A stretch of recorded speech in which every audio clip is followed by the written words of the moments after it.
Today on Mixbusters, we put the competition to the test. Which mixer can take a beating and keep on gigging? Find out on this episode of Mixbusters.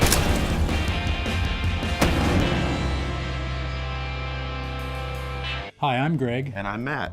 Normally we're Mackie product managers, but today we are The Mixbusters. That's right. We have our new VLZ4 series. They feature our boutique Onyx mic pre's, custom M80 op amps, and an engineer-vetted ergonomic design. But the big question today is, are they still as tough as the originals? It's true. We invented the compact mixer market nearly 25 years ago, the original 1202. So what we're going to show you today is that the 1202 VLZ4 stacks up even better than the original VLZ mixers. So we're gonna beat these mixers, and we're gonna just see how tough each one of these guys really is. We don't want to name any names here, but we've got brand A, brand B, brand Y, and of course our very own 1202 VLZ4. In the spirit of emulating real-world scenarios, we've brought in our resident roadie, Ronell, for what we like to call the walkover test. So let's see which of these mixers can handle the pressure. As you can see, now we're outside the Mackie building. We've brought brands A, B, Y, and of course the Mackie 1202 VLZ4 with us. What we have set up here is an AP generating a 1K tone out to the mixers, back out of the output, and into the O-scope to make sure we're getting back what we're putting in. A perfect sine wave, pristine signal. Enough with the technical mumbo jumbo. Let's break some stuff. Ooh. Good balance. And nothing. That's awesome. Wow. All right, so now we're going to take a look at the damage, both cosmetically, and then we're going to take some measurements to see which one of these mixers is still performing. We'll start with brand A here. What's immediately apparent to me is that these non-metallic side cheeks are showing some damage. Right here you've got a crack, and on this side looks like a crack starting to form there. So let's plug it in and see how it measures up. There's our out. So that's our sine wave, so we're still passing signal. So let's move on to brand B. Brand B clearly has some cave-in on the top surface there. Yeah. Several of these knobs are much more difficult to turn. That one's suffering. Let's plug it in and see what happens. Okay. There we are again. Still passing audio, still so passing signal. Moving on. Yeah, we've got brand Y next, which completely died during the first test. There's not much to say here. It's shot. It won't even power on. The knobs are all kind of crushed down through the top. The top is bowed in some funky ways here. Even if it powered on, half of the switches are buried under the chassis. Like, that thing is destroyed. It's game over for brand Y. So let's just move on to the 1202 VLZ4 there.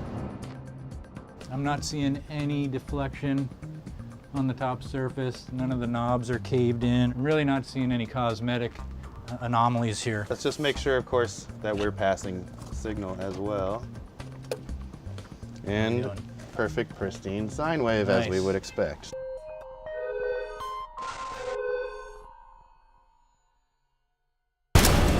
For our next test, let's see what happens when a couple members of the band's entourage decide to use some of these mixers for an impromptu after-party game. Well, you never know what can happen at the after party.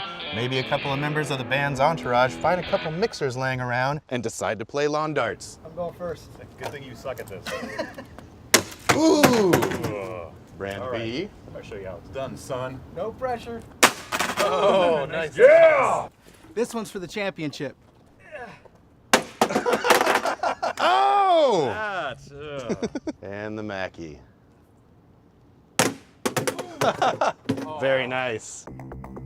All right, well, let's take a look at what happened there. Right out of the gate, you can see some pretty severe damage and separation. We've got a pretty good crack right there. I heard it rattling a little bit. You're right. There's There's definitely something dislodged in there. That's not happening. No power? No power. Let's keep moving. Brand B. Yeah, the main fader's kind of tilting that way.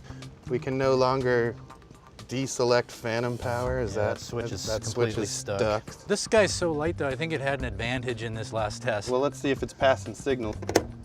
And okay, Power, that's a good we have sign lights. for that. Yep, we have a sine wave over All right, here, so we're still brand passing B signal. is still going. And moving over to brand Y, that switch has popped up. We got a new cave-in on the corner. Just continues to fall apart. We got all these pieces here. They didn't just fall off, this one actually just broke. It's deader than it was before. Yeah, and the Mackie. It took a good tumble there, and you can see some of the metal is exposed here. It still looks in pretty good shape other than the cosmetics, but let's plug it in. Yeah, let's do that. And we got lights. Lights, power, perfect sine wave coming back to us, just as we would expect.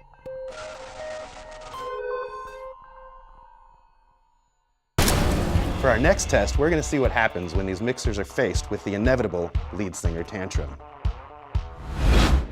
It's part of the rock and roll lifestyle. Lead singers don't always get what they want, and sometimes they have a unique way of reacting.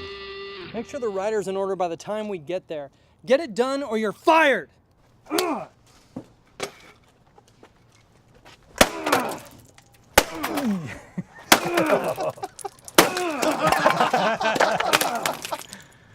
Let it out. That was fantastic. Let's check them out. Talk about stepping it up a notch. That certainly looked painful for every one of these mixers involved here. Looks like it's squared right there, channel 1, channel 2. No doubt. The jack screws are completely missing from the product. We're missing some more switches. How about brand B? Brand B took the hit kind of back here on the jack field, displaced a couple of knob caps there. Why don't we give it the shake test just to see what's rattling around in there? Ooh. Wow. Doesn't sound good, but no, let's see what we got. proof's in the pudding here. Let's plug it in. Wow, we actually have power. There's some lights. We got a completely lit up meter stack. Both clip indicators are lit up on the master. The clip on the first channel is lit. Are you getting the signal over there? I got nothing on the O-scope. That's as good as not powering up as far as I'm concerned, Yep. so. Game over. With brand Y, that one definitely took the worst beating of all of them. Yeah. I really don't think we need to give that much more attention. The Mackie definitely took the hit right in the center of the knob field here. A few EQ knobs came off. Not quite as dented as all the other ones are. I will say though, that in the battle of mixer versus guitar, there was no question the Mackie defeated. That's true. Well, let's see if we've got lights and power and sound and see how the VLZ is holding up. I've got power, I've got main meter action on both channels. There we go again. There's our clean sine wave. Perfect sine wave, 1K tone.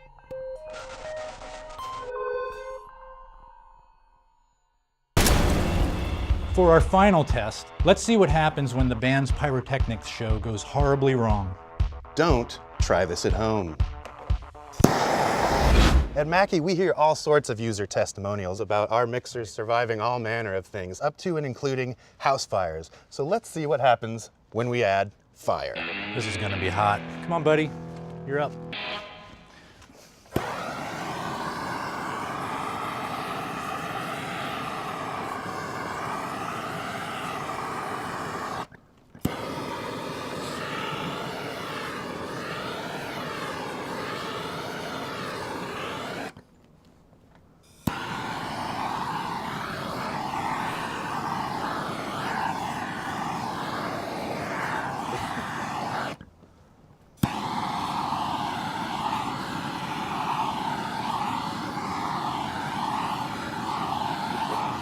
Jeez.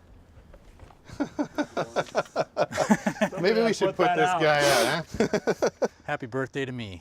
Wow, that was intense. I'll say, I'm sweating.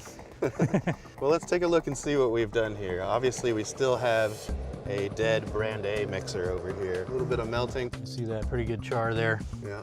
How about brand B? Well, remember, that was the one that actually did catch on fire. Yeah, that's true. You can clearly see and smell. Yeah, channel 1's kind of obliterated there on the EQ section in particular. Fire liked that mixer.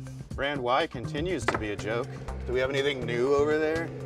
We got some nice char through, the first few channels, similar to what we saw over there on the brand A. On the Mackie, though, I think my favorite part of that demo is running the blowtorch over and over, and it's not even flaring up. What do we have over there? Really not a heck of a lot.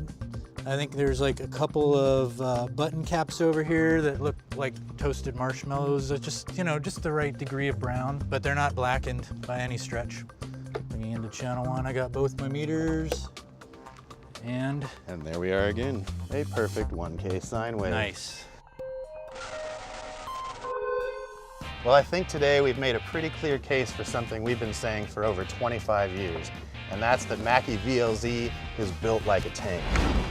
So thanks for joining us today on Mixbusters, and we'll see you next time. Yeah, I got to go to the gig. Catch you later.